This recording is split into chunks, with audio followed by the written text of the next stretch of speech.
My name is Nuruna Chabetiusin and my matric number is 01DDT20F4124. So today we are going to talk about mobile security threats and their countermeasure. So first, let's learn about mobile security threats. So it actually the attacks aimed at compromising or stealing data from a mobile device, such as tablets and smartphones. And these threats are frequently in the form of malware or spyware that granting illegal access to a device. So users are unaware that an assault has taken place. And with access, attackers can engage in a range of harmful activities such as stealing and selling data, SMC contacts, sending messages and making a phone call. So they can also utilize the gadget to steal the login credentials and impersonate users. And these attacks impact the individual users and organization alike as one single breach that could lead to a large-scale data leaks. So mobile device attacks come in all shapes and size. But in generally, it falls within the following four categories, which is the app-based mobile threats, web-based mobile threats, network threats, and physical threats. So the first threat that we are going to learn about is malware. So what is malware? Malware is actually refers to any malicious application or code that causes the harm to the system. That it is also hostile, invasive and malicious software that aims to damage or destroy the computers, computer system, networks and tablets, and also the mobile devices. So it is also frequently by gaining the partial control over the device functions and can be designed to make money from the user and sabotage the user capacity to work or make a political statement or just a bragging rights. So malware may still encrypt or erase your data and change or hijack the fundamental computer's functionality and also spy the computer's activities without the user knowledge or the consent. So now how to encounter this? So the first is we need to pay attention to the domain and be wary if the site is in the top level of domain. For example, like the .com, .org, .net, .edu and so on. So the second is to avoid clicking on the pop-up ads while browsing the internet and opening email attachment from the unknown senders. The third is do not click on the strange unverified links in email, texts, attacks, and social media messages. So next is we shouldn't download the software from the untrustworthy websites or peer-to-peer file transfer networks, and we should stick to official apps from the Google Play or Apple App Store on the Android and iOS, and please do not jailbreak your phone. The next is make sure that your OS, or we could say the operating system, browsers and plugins are patched and up to date. The second last is we need to delete any programs that we are not going to use anymore. And lastly, we have to back up our data regularly. Like if your files become damaged or encrypted or otherwise inaccessible, then you will be recovered lah.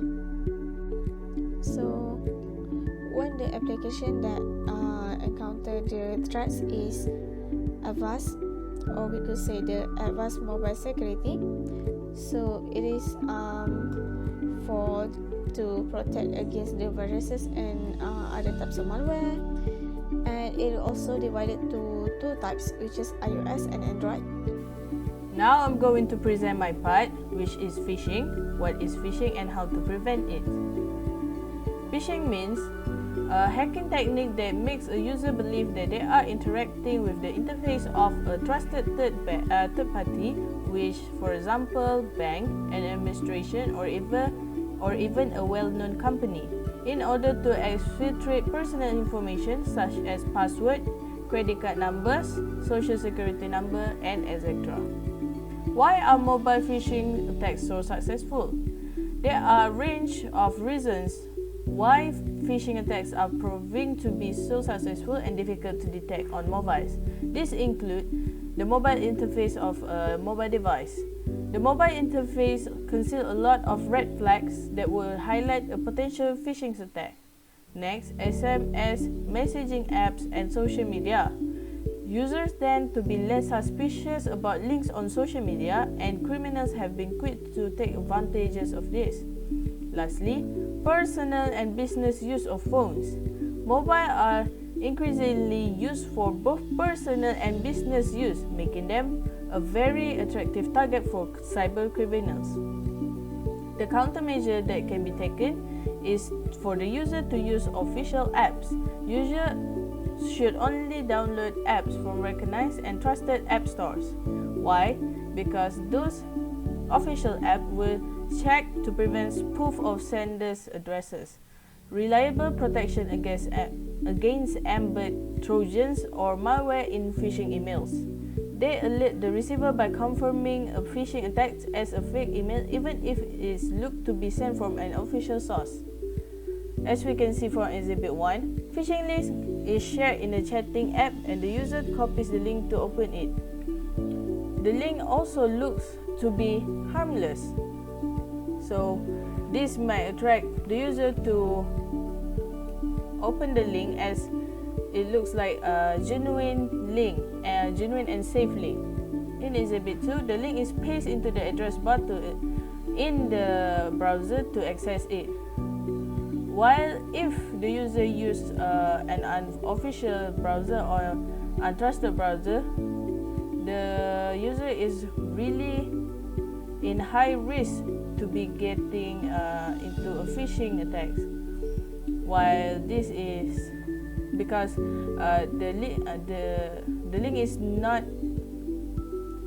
not shown to be harmful in the address bar. While if the user use an official browser, trusted browser such as Google Chrome, when the user press enter, the browser will show a warning page as this link is phishing link and harmful to user when the user tries to open it. So we know now the link is harmful to the user, so it prevents us from going to the link itself, to the page where the link is leading the user to, so that we would not try to log in, or if it's a Facebook login page, or do anything that is harmful to about our data information. All of this exhibit also applies in mobile devices.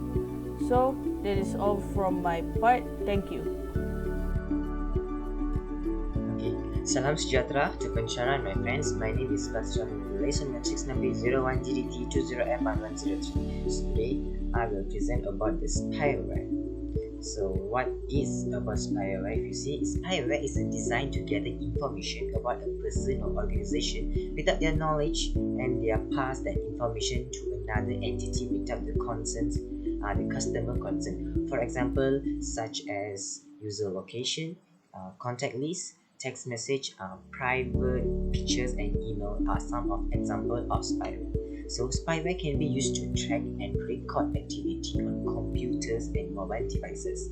Some of the activities which spyware will do is, the first one is infiltrate via an app installed package, malicious website, or file attachment. The second one is monitor and capture data via keystones, screen captures, and other tracking codes. And the third one is stand stolen data to a spyware author to be used directly or sold to other parties. This is about spyware. So next, you see the control measure from spyware is, the first thing is enable or download a pop-up blocker. The second one is download apps from official app stores, and the third one is be reserved about giving permission to apps. These are some contributors, and this is an example of software that we can be used to make sure to see that our system or our things are performing well or have been attacked by any malware security, and also some privacy issues. So yeah, that's all from me. Thank you.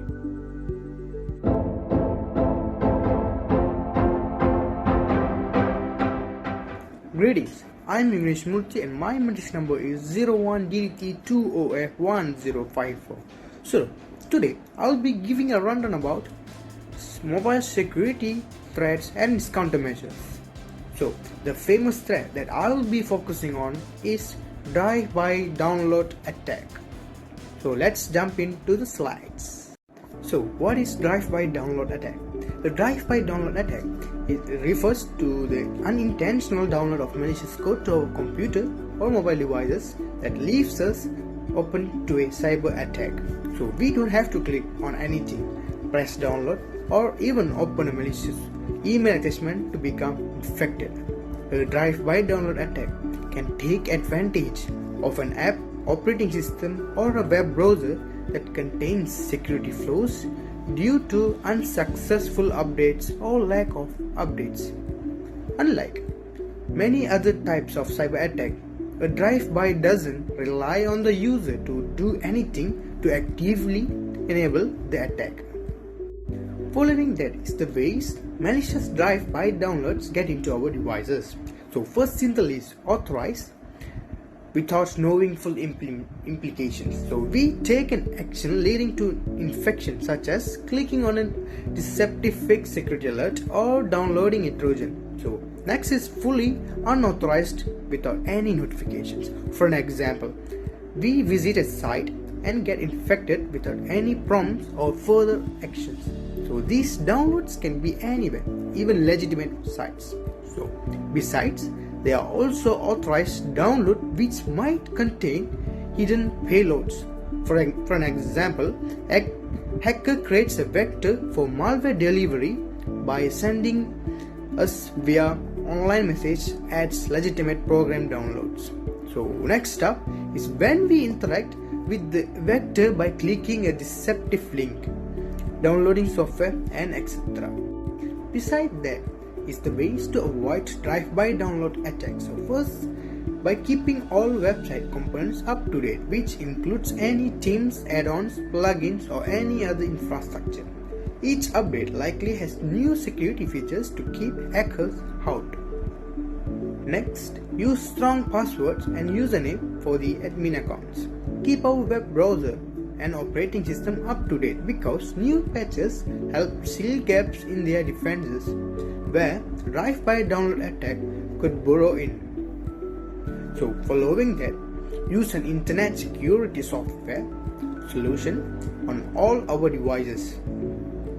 Products like Kaspersky Security Cloud automatically keep our malware definitions up to date to spot the latest threat. So in addition, use an ad blocker because drive-by download attacks often use online ads to upload infections. Using an ad blocker can help reduce our exposure to this type of attacks. Last but not least, this is an example of plugin or an extension that can be installed in our Chrome browser or any other browser. So this ad blocker extension can be very handy in blocking ads, pop-up ads, and so on. So this can avoid us clicking on threatful ads and phishing materials. So eventually this extension also can reduce the risk of drive-by download attacks.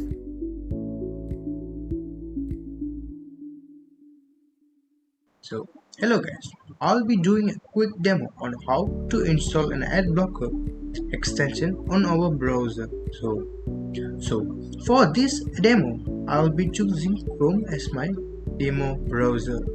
So now enter the Chrome, go to the search bar and search for Chrome Web Store. Click on the first result. So now we can see there are various types of extension, wallpapers, themes, and so on. We're gonna go to the search bar and search for ad blocker. Yep, down there. So now we can see that there are various types of ad blocker. So we're gonna choose the first one. Then we can see that this is the extension so far is the best ad blocker. So now we're gonna click the button at Chrome. So at extension, now it's loading, installing. So it's done, so we can simply off this tab, and then to make it visible, go to the extension symbol over here and then click on pin. So now as we can see here, this ad blocker shows us number of ads, pop-up ads that have been blocked by this ad blocker. So this is a great tool which can be used to reduce the risk of drive-by downloads attack. Assalamualaikum warahmatullahi wabarakatuh. My name is Nur Amira Husna binti Abdul Rahim and my matrix number is 01DDT20F1026. So I will continue with the trade which called denial of service. So what is denial of service? Denial of service denies legitimate users access to a server or services, which basically means that this is a threat for network. The SIM-flood attack is a common example of network level denial of service attack.